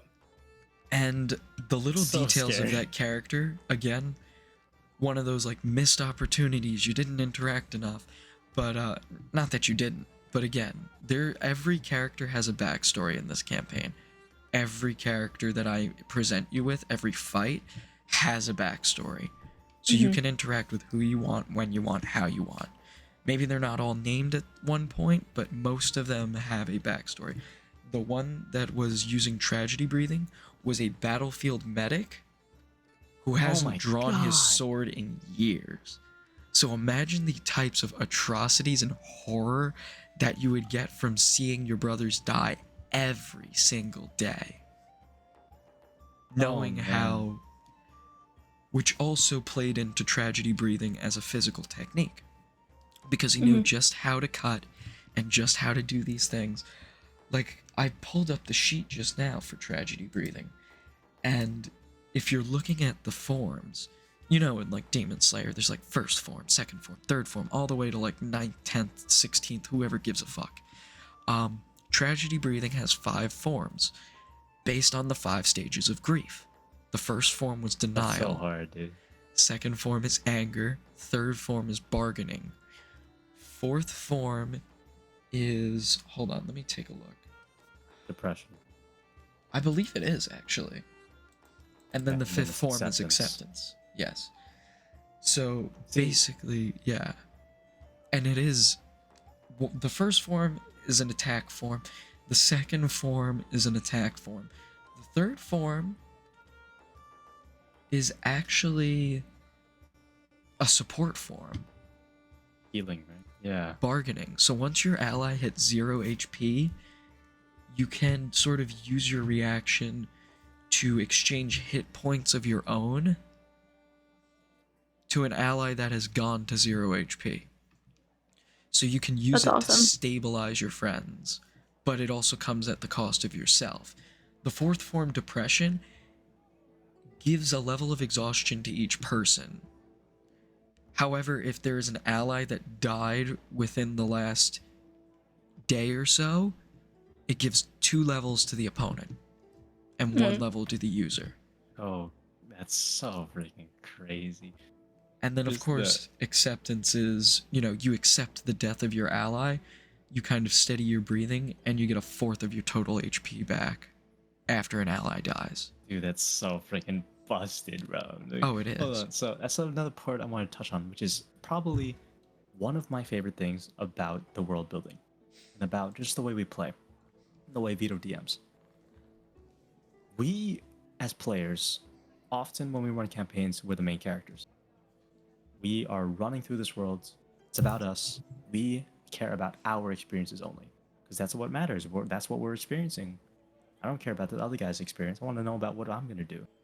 Right? I might talk to him, but at the end of the day, what happens to me is what matters, because I'm playing. It gives a lot of main character syndrome, which isn't a bad thing.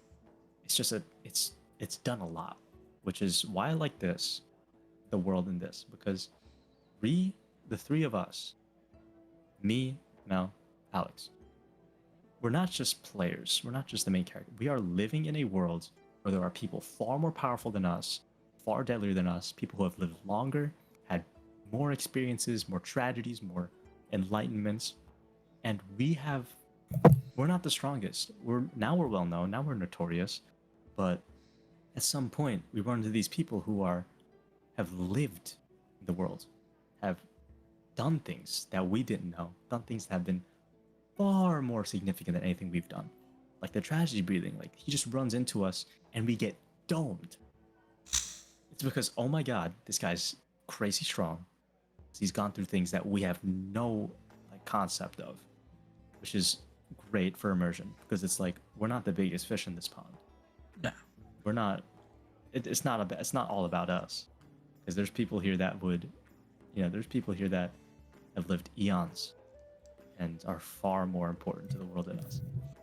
Which is also why I liked two things. One, the Masters of the Masters of Rye City. That encounter where Alcoy, pretty much the first round, just poof, gets smacked. Like, there was no chance of him really doing much. He could have tried, and if he played smart, you know what? It would have been rewarded. But he would have had to play Sherlock Holmes to a 5-year-old. Because that encounter was very stacked. Because he wasn't supposed to win that encounter. Now, if it happened, it happened. Don't get me wrong, but there are encounters that you just don't win. A level, what was like level 8 or 7 against level 15s or level 20s, it's obvious what's going to happen. Oh, absolutely. This guy's a master. Alcoy just waltzed in here, right? We waltzed in here, chest pumped. We're going to defeat these masters. We're going to freaking rule this city. And then immediately we get these 100-foot doors shut behind us by wind from somebody. And now there's this huge 300-foot room with a circle of people who are just sitting at tables drinking tea. Yeah, they could look at us and kill us. It was really interesting because I think while making things feel more realistic, it also gave a whole new level of character building to these masters, because it's like, these guys clearly know what's up with Alcoy. Like, they've heard things, they have sources, they know the level. They certainly know the level of skill that he's at, that we're at, and yet they still invite him and say, "Come and join us." Only to, like, it's sort of like dangling a carrot in front of a pig. It's like, here, we're inviting you to come and join us, but we know you're not going to be able to. And so it kind of it develops their characters as like, we know that we're better, and we thrive on showing other people that they are below us. Do you know what I mean? Like, I think Jude said something after the fact. She was like, they invited you here and they knew that would happen, and yet they still invited you.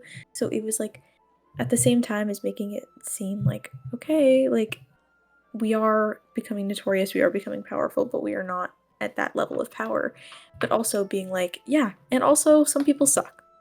And they don't care about your the way that you are trying. They don't care that you're trying to beat them. They don't care that you made it through Blood Valley. They don't care that you're enlightened from meeting people in Almosa City. They're like chanted worlds.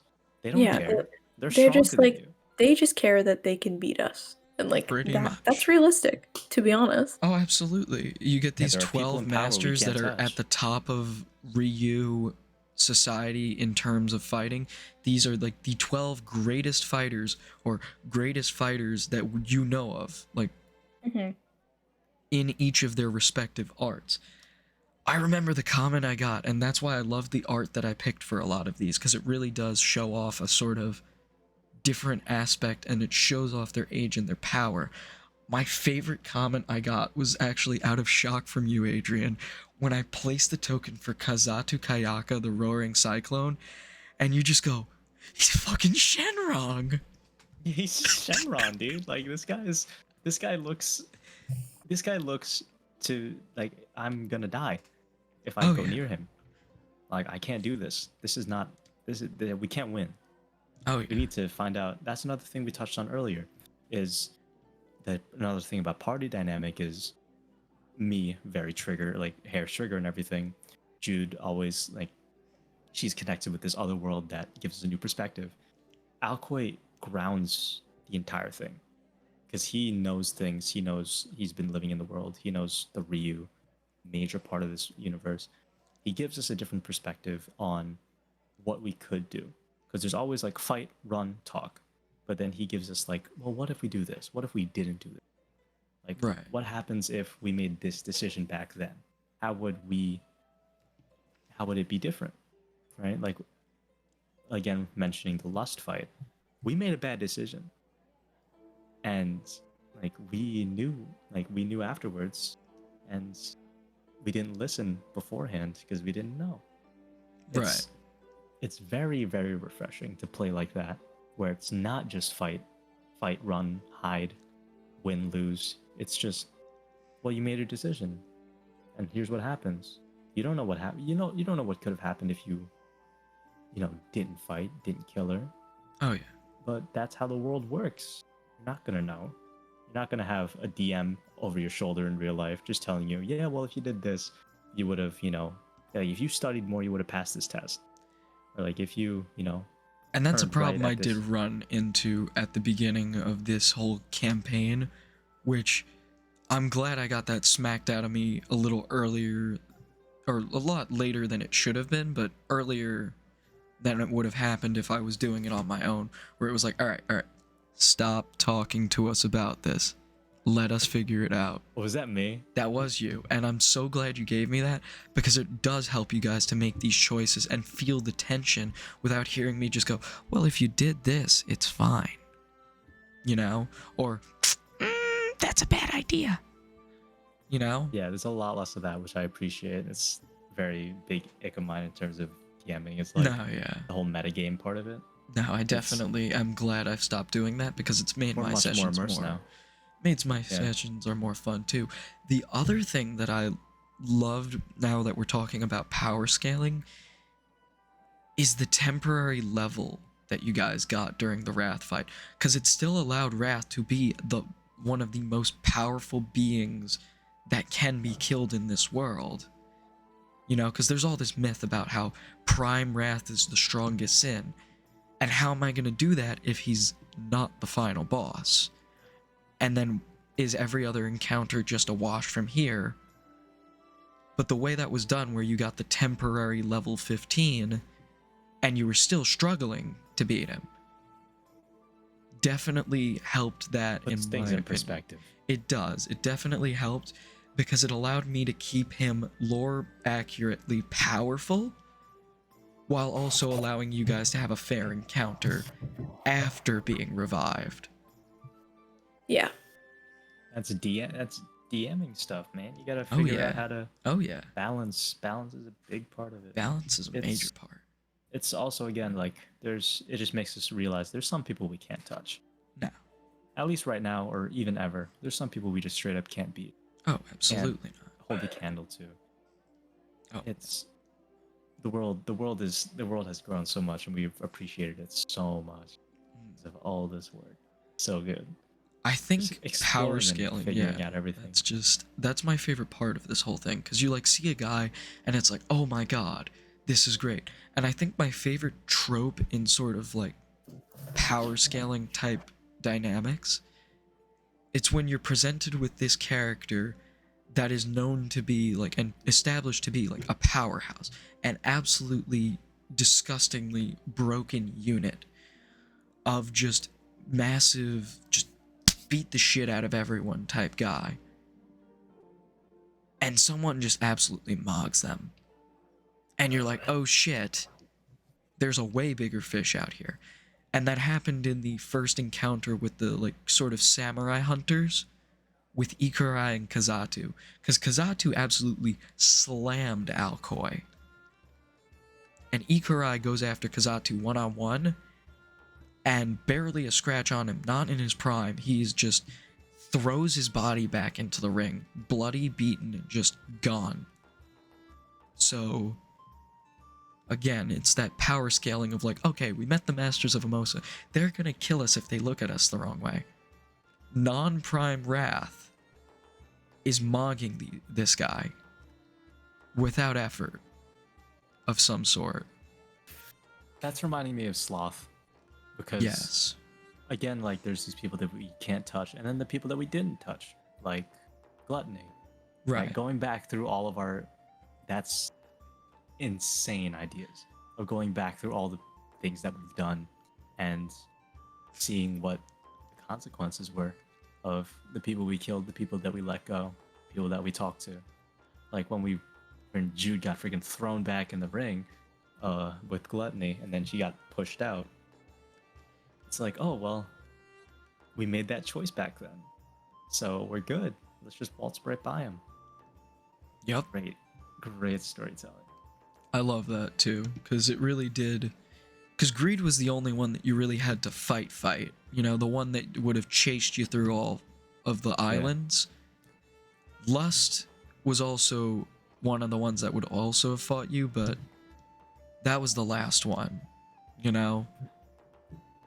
But I like the way Alcoy finished what he wanted to do in the original Lust fight and kind of take her weapon out. I think that was... What is it? What is it called? I'm blanking on it, of like going back and doing what you wanted to do. Damn, dude, I forgot the term. Lazy writing? But it's no, it's much more philosophical. Yeah, regardless. Projecting? Projecting? No. It's more again philosophical. I forgot the term. Don't worry about it. It's all the fights are. Oh man, the teamwork, the creativity of this campaign, unmatched. You guys are amazing. Unmatched. You guys are amazing. Like, still number one for me. Greed fight. Yes. Teamwork and the greed fight. So freaking good. That team kill aspect of that was like, I know I don't need to do it every time, but every time that there has been a sin fight, there's always some sort of team killing aspect of it, where you all have to combine your strengths to sort of make sure this sin goes down. In the Lust fight, it was Rafi holding Lust down while Jude was kind of slicing through. In the Greed fight, it was you guys holding back his forearms that were gonna just dice up Alcoy while he charged up his shit. In the Sloth fight, it was Jude helping you guys, kind of giving you guys sort of what you needed to do to end him off. And in the Wrath fight, even. I mean, the end of that fight was physically Rafi, you were running around trying to make sure their swords slice through, and Jude and Alcoy were kind of slicing from different angles, trying to just get through his thick, I was just tough running skin. a carousel, just trying to assist. Oh, Everybody Also- has their spotlights. Adrian, was the term you're looking for the Nietzsche one? Eternal recurrence? No, not that philosophical. Okay. But it fits. No, but that's the thing. Or I ask you, Mel, like the teamwork aspect. What's your favorite fight so far? Doesn't have to be teamwork oriented, but mine is definitely Greed. I would say, like, in terms of group fight, I would say Sloth, because I think it was like a cool. It sort of felt, for me, I think it felt like Jude was kind of in her own, like, in her home turf, sort of. Like, this is a fight that builds to my strengths and, like, the things that I think are cool about Jude's abilities. But individual fights, I'm like, look, Lefty Simp for life, the Lefty fight, during the tournament, where it was like, obviously thematically it did not go well for Jude, but like I thought it was like a really cool example. It was like a cool like character thing. It was Jude kind of being like, fight me, like don't pull your punches, fucking do it, and him being like, no, I don't want to, and she's like, do it, and then it goes really poorly for her, and then it's like a cool relationship building as well as a character building thing. that Absolutely. I love fights like that don't necessarily hold a lot of I mean, it does hold a lot of Life and death impact for the significance, story, but more, just like thematic. personal. Yeah, like I love I agree. those. I agree. And also, I'm a narcissist, so I love anything that allows me to do more of my own character stuff.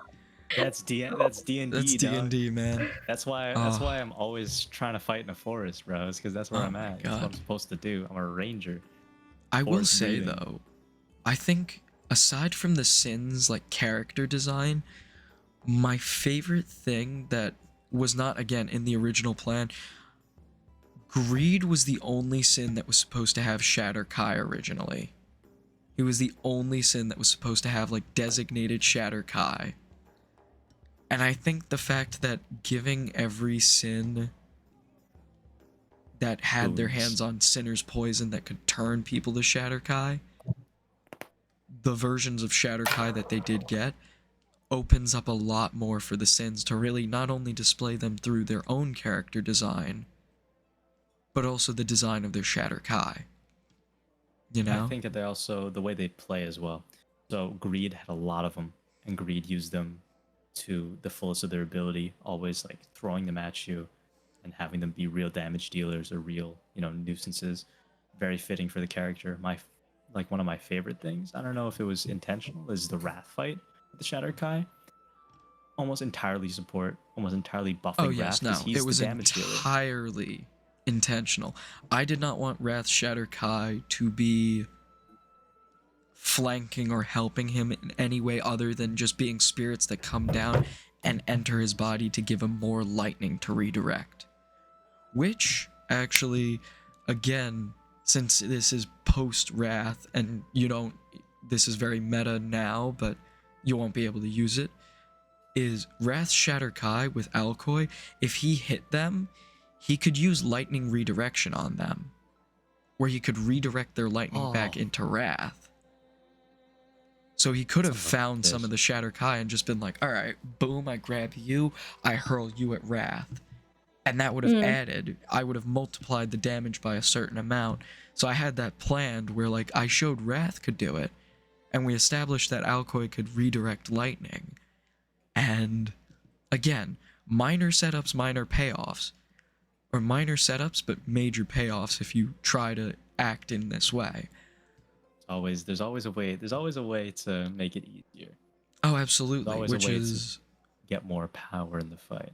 absolutely, and it's all based off of lore in some ways, or like paying attention. Like, I'm glad you picked up on the fact that Wrath didn't use his Shatter Kai to fight, though. Because when he said honor, he doesn't just believe, like, oh, I believe in honor in the sense of, like, oh, I need to fight you one-on-one. He doesn't think one-on-one fighting is honorable. He believes that he needs to fight people that can provide a challenge to him, and that would be honorable. So if that's fighting all 12 of the or all 4 of the Emosin Masters, or all 12 of the Rise City Masters at the same time, and he sees that as fair, he will see that as an honorable fight.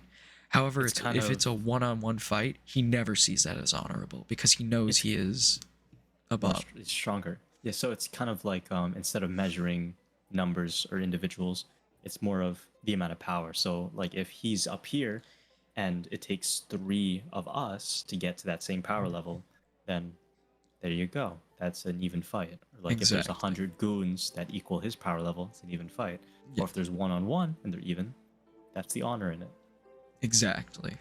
And I think that also speaks to why he revived you, because it wouldn't be out of character for Prime Wrath to have revived an opponent that didn't give him a good enough fight before he killed him. Which is also why if you read up on like Wrath's passage or certain things about Ikarai, like the passages that I've left scattered throughout the lore, it says that like when Wrath would travel, like lightning striking was him striking down his enemies. Because he would revive them immediately after most of the time and just fight him again until He won't stop till he has his fill of the yeah, challenge. pretty much. It's a very Yujiro Hanma type personality Yeah. where it's like, no, you can't concede. I tell you when the fight is over. You know, it's either you beat me and then you can decide when to stop, or I tell you when I'm done. And I'll As keep long as fighting I'm the you until strongest, I am the one who makes the rules. pretty much. And I loved that about him. And I also, again, setups and payoffs, like minor details peppered throughout. I like how I used his healing ability before he brought you back to life. Yeah, it's a little It was crumbs a for us to figure prelude, it out. you know? It was I don't know how I definitely a didn't realize prelude. before because I did get revived during training because I got mogged on, then I just got zapped, and I was back at chilling. I was back chilling, a big chilling, bro. And Exactly. I just won again. All right, getting late. I think it's a good place to end it off. Is I would say so. campaign is so much more to go, so little time. Oh yeah. You I gotta can't watch for wait. details. Catch it all, but you know, other than that, we definitely should be doing this again sometime. I enjoyed this kind of, you know, no pressure situation where we just speak our minds and talk rather than, you know, we have to prepare an encounter. We have to kill this person. It's a We very have to low talk stakes. in character. Yeah, this is tavern talk. Yeah. Chilling out This with is the very homies. low stakes, kind of just chilled out moment. Yeah, All right, well, here, let with me that, I'll give us a proper outro. go for it. Okay. Well, that has been the end of this Tavern Talk. Thank you for watching the first episode. I appreciate all of you watching, for all of us being Like maybe people- 3 people, you know. participating in this campaign. Yeah. But again, we're gonna have much more of these talks in the future. Probably after the sessions, after sessions, mid sessions, downtime, even during the long hiatus that will inevitably happen during college. Definitely still have time to talk about D&D in general chilling out and vibing. That's the whole purpose of Tavern Talk. So again, closing it out. You guys so much. Bye. Yeah.